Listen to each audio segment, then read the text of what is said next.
In 2010, I read an article that that's 15 years ago, Ash.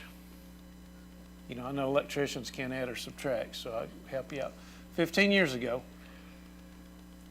that if you took all the literature from today to Adam and Eve, all the recorded history, Beowulf, the Greeks, the scholars, the philosophers, all the written literature from today backward, from 2010 and backward, and you added it up, we publish that much information every 2 weeks in our world today because of social media. What year did the Wright brothers do their thing?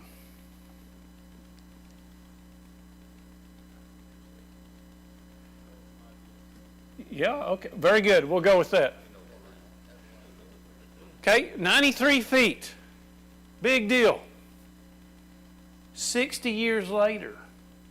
I mean, we're talking Stone Age to Bronze Age, hundreds of years. And 60 years from the first time they got a manned flight up, Neil Armstrong put his foot on the moon. Our rate of technology has increased dramatically. And God made us to adjust to our situations. But if you look at the compressed time we're in, the last 200 years of technology compared to the rest of history, things have moved so fast. Folks, we are struggling to deal with it as humans. We're struggling. And you see that in the problems that we have right now in our world, the things that we're struggling with. They are things and they are phenomenons that we did not struggle with 200 years ago. Today, let me back up. Today we consume 2 to 3 pounds of sugar a week. 100 years ago, we consumed 5 pounds of sugar a year. Today we spend $110 billion on fast food. That is more than movies, books, magazines, videos, and music. When I was growing up, Greg, there was 2 cooking shows that I remember. One of them was Julia Childs. Remember her? Yeah. I can't falsetto. And the other one, I meant to look him up and I forgot to. Huh? Justin Wilson. Yes, thank you, Justin Wilson. And you know, as a kid, guess what I remember from Justin Wilson's show? I guarantee. And he took a drink every time he put it in the pot. This needs a little wine. It needs a little more. And I remember as a kid laughing at that, going, that guy is something else. Today, we have the Food Network that I imagine is in about every house that's represented here tonight on your cable. We have all kinds of food shows. There's a show called Is It Cake? Is that what it's called, Tina? Is it cake? And they bring these bakers on and they have this competition and they'll take an object like a roller skate or something, and their job is to fashion a cake that looks like that. Yeah, you know what I'm talking about. That looks like that roller skate, and they got like 4 people competing, and they got a skate up there, and there are 4 things they baked, and they have judges come in. They've got to guess which one's the real thing.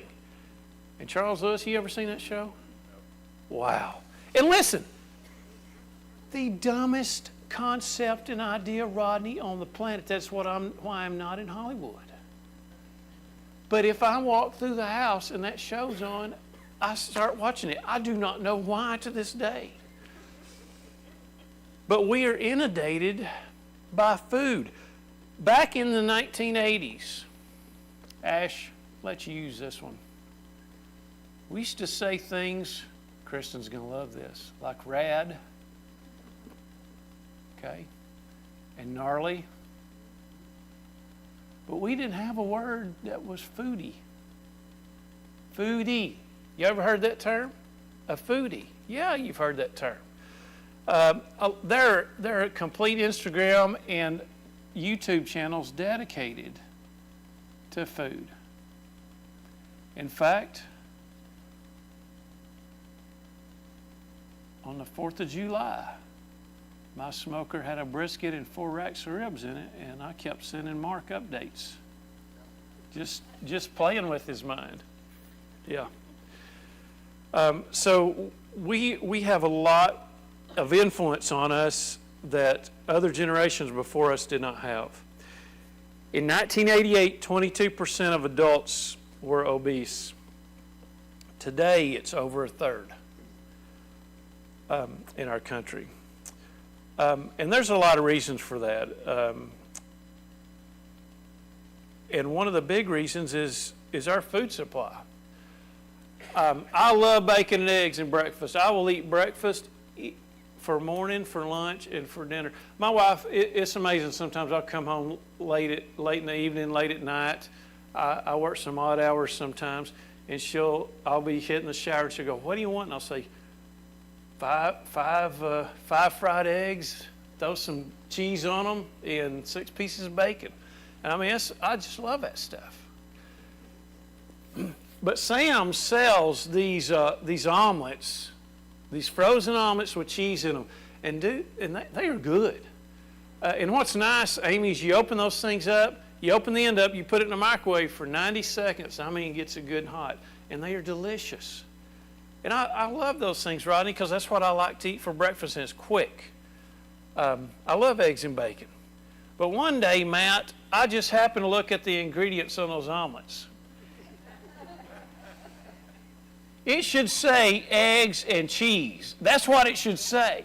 That is not what it said. There were like 30 things on there that I could not pronounce. And so I've learned how to scramble eggs in a bowl in the microwave. But my point is, we're in a fast-paced society. Another thing that the children of Israel dealt with, and we're going to get into this here in a minute in John chapter 6, but for them to get food, first of all, Baal, right, was the god of weather. You know, it had to rain. They had to have some luck and some help to have good crops, to feed their animals, to feed themselves.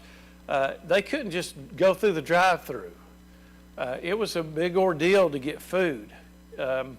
When we went to Honduras a few times, one of the things that amazed me is the people would live in these small houses with no running water.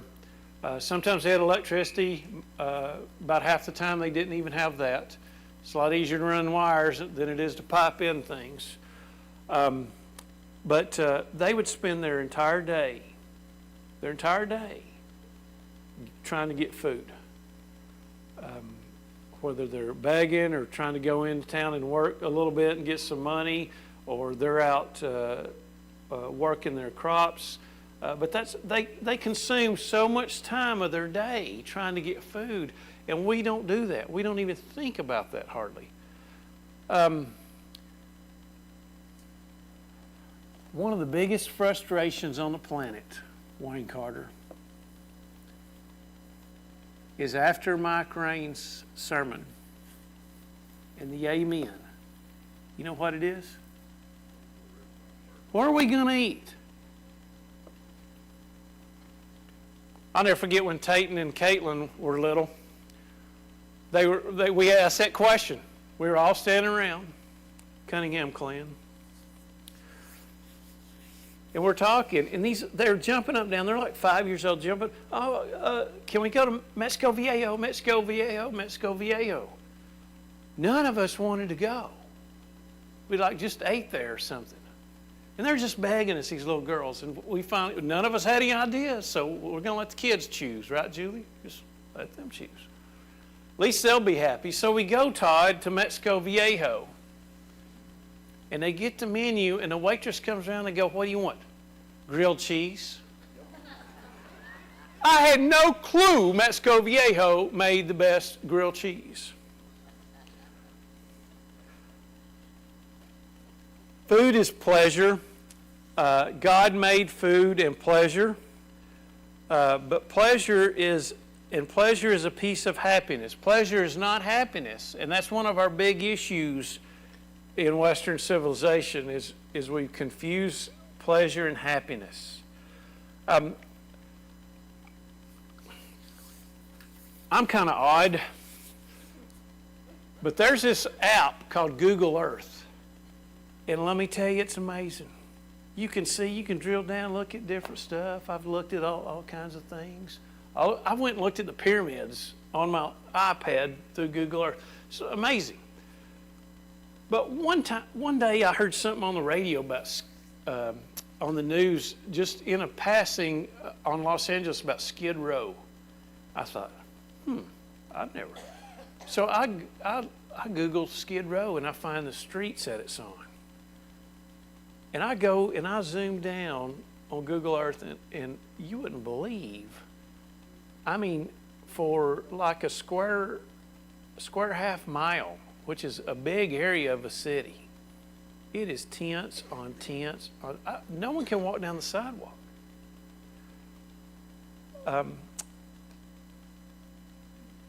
And pleasure abuse is a lot of why some of those people are there.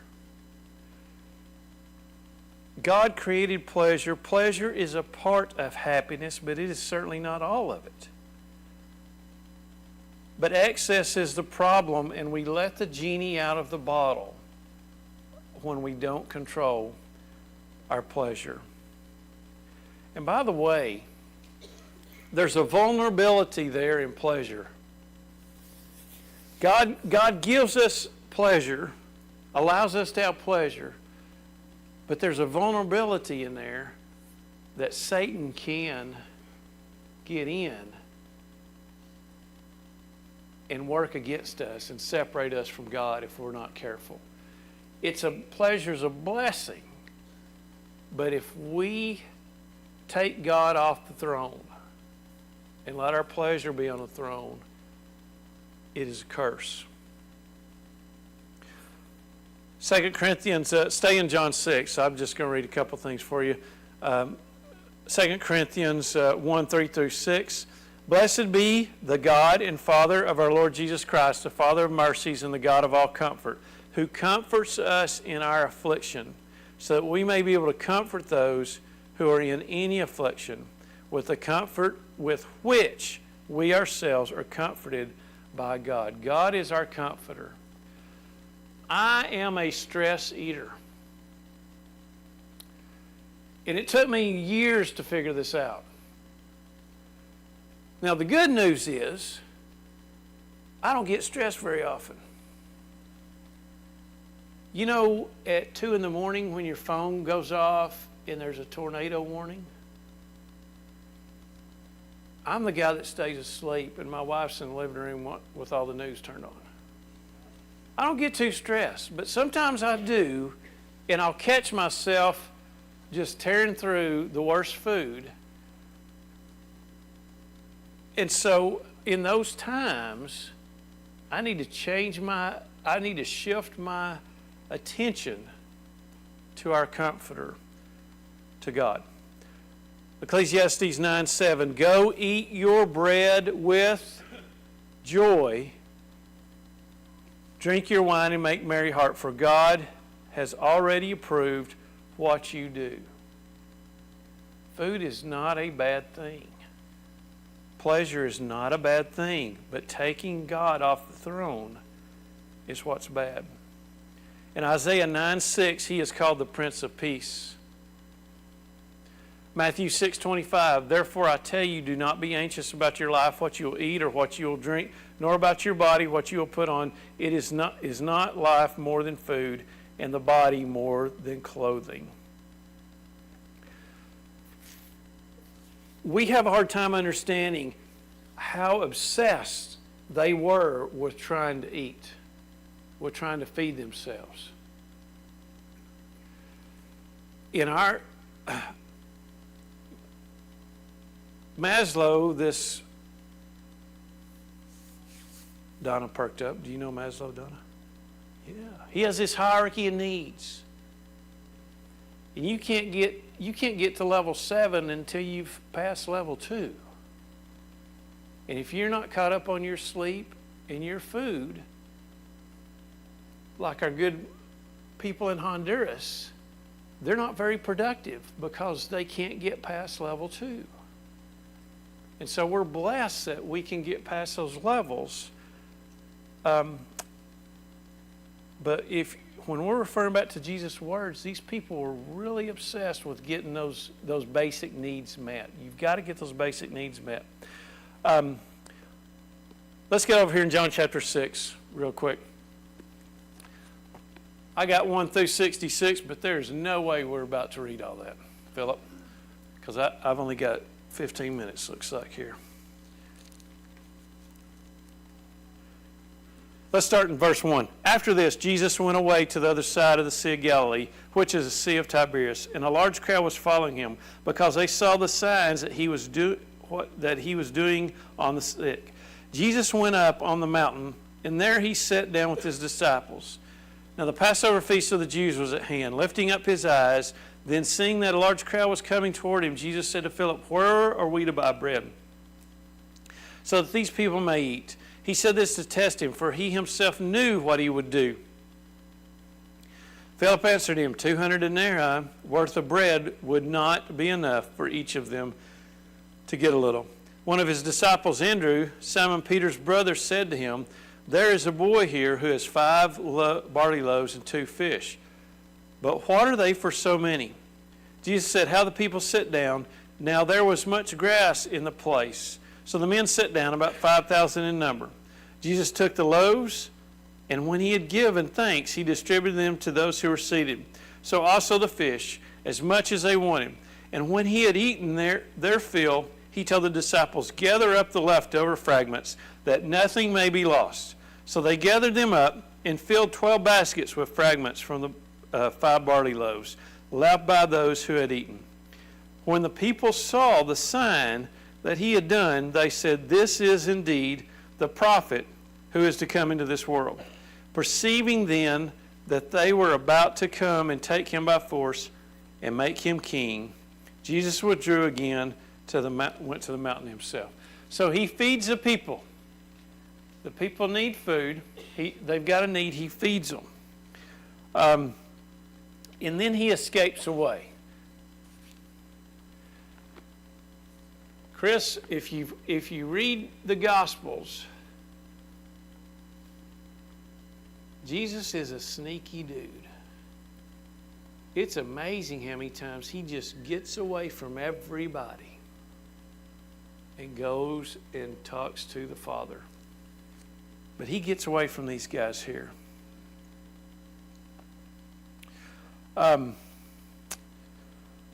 Skip down to verse 22. On the next day, the crowd that remained on the other side of the sea saw that there had been only one boat there, and that Jesus had not entered the boat with the disciples, but the disciples had gone away alone.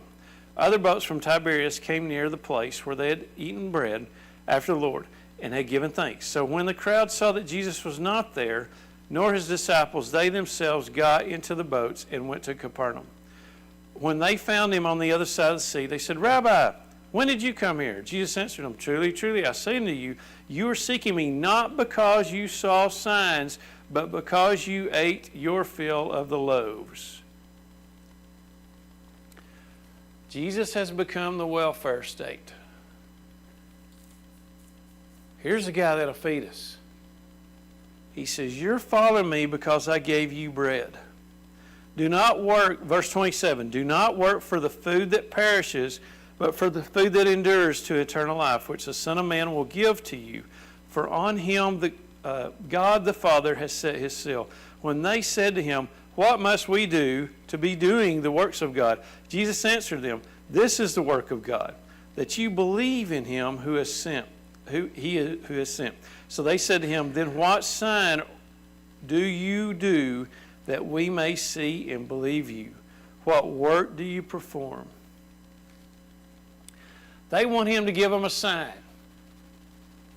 I guess they weren't paying attention. Maybe they're in a hunger coma when he did the loaves and the fishes. But they want a sign. You ever see a Christmas Story? His mom's Look magazine laying on the bed. And he opened it up and he slid that BB gun out in there. Yeah, when my mom goes to read her Look magazine, she'll see this Daisy BB gun ad. And I'll get one for Christmas. These guys here that have followed Jesus, they've got their Daisy BB gun ad. And they're about to show it to him. Verse 30. Verse 29, they're wanting a sign. Jesus answered them, this is the work of God, that you believe in him who has sent me. Verse 30, so they said to him, what sign do you do that we may see and believe you? What work do you perform? Our fathers ate the manna in the wilderness, as it is written. He gave them bread from heaven to eat. They didn't say, Jesus, give us more bread. They did this thing that all you wives do. You hint to us what you want. And you know what? We don't get it. Amen, sister. God has a funny sense of humor. So they hint to him, hey, what sign do you want me? Well, hey, they sent manna. Then Jesus said to them, truly, truly, I say to you, it was not Moses who gave you bread from heaven, but my Father who gives you bread from true bread from heaven. For the bread of God is he who comes down from heaven and gives life to the world. They said to him, Sir, give us this bread always. Verse 35, Jesus said, I am the bread of the life. Whoever comes to me shall not hunger, and whoever believes in me shall never thirst. But I said to you that you have seen me and yet do not believe. All that the Father gives me will come to me, and whoever comes to me I will never cast out. For I have come down from heaven not to do my own will, but the will of him who sent me. Skip over to verse 60. When many of his disciples heard it, they said, this is a hard saying. Because he goes on talking to them, they keep asking him questions. And what he's done in his previous verse, he keeps telling them, I am the bread of life. You must drink my blood and eat my food.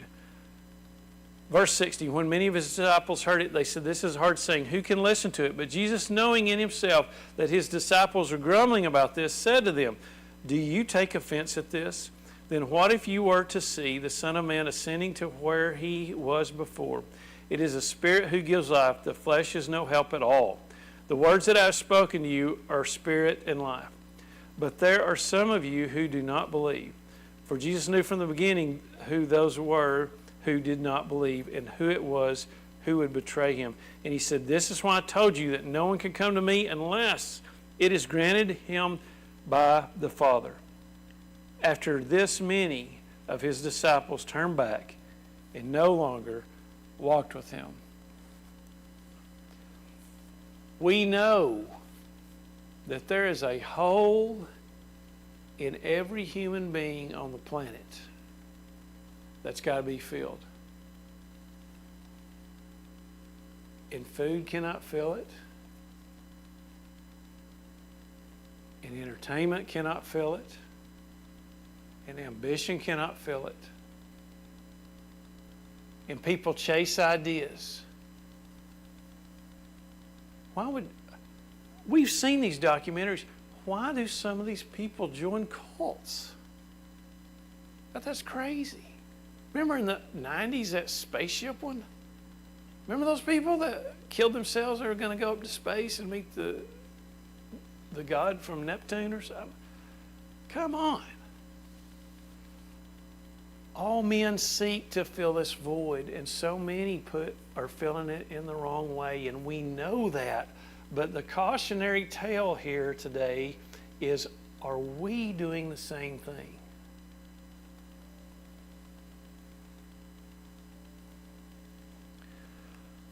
I've told this story before, but some of you have never heard it. Some of you have heard it and forgotten it. So I'll tell it again. And I like it.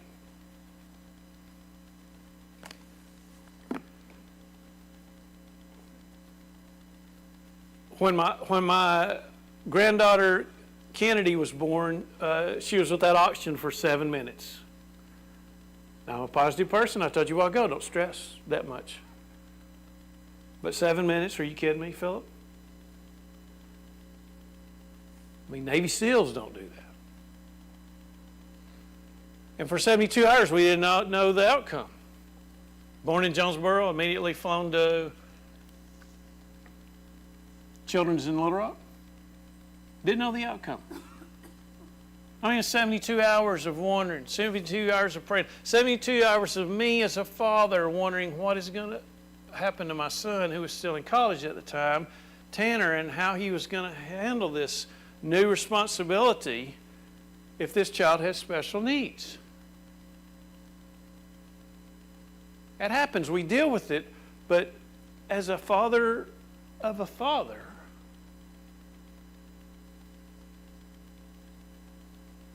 there's a lot of time for your mind to think and wonder. We were all pretty shaken, pretty concerned.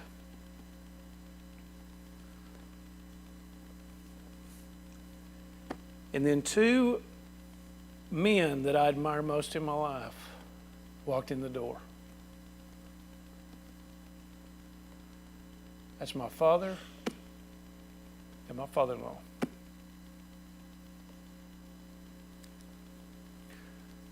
Now, we had been in the dark, out in the wilderness for days.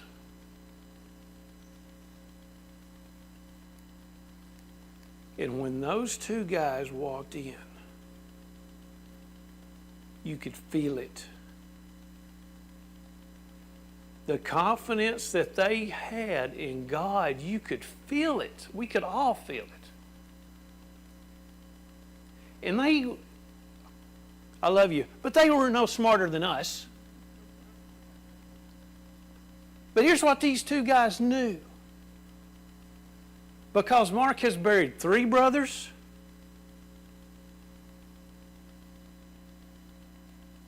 my dad, when he was 16, his little brother Alonzo was 14. They hauled hay all day. Dad's ready to go home. Little brother begged him, let's go to the river, on the way home. Stop by the river on the way home. Okay. They go climb up the cliffs and dive in. Climb up and dive in, climb up and dive. Dad says, I am tired of this, Alonzo. Let's go home. So my dad dove in, swam across the river where the truck was parked. Alonzo said, I want to go one more time. And he went one more time. Ash. And my father dove, and he dove, and he dove. And he hollered.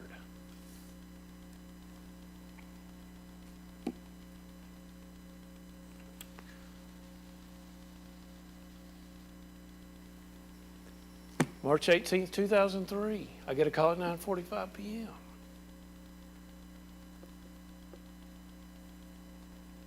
My brother Jonathan, driving home, we think a deer ran out in front of him.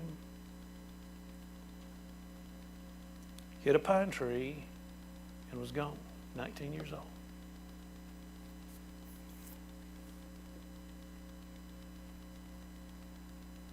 Next day, I'm at the funeral home in Nashville, helping my parents pick out a casket.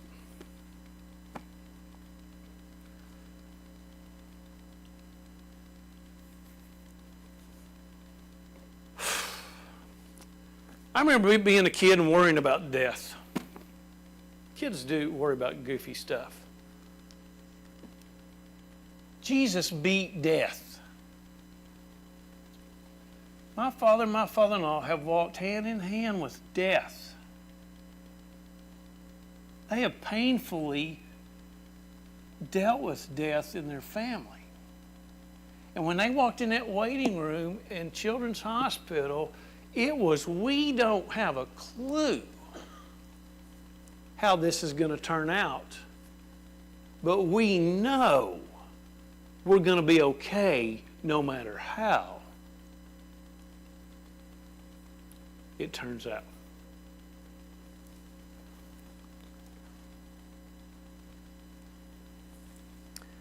Idols are defeated not by removal, but by replacement. Is Jesus enough for you?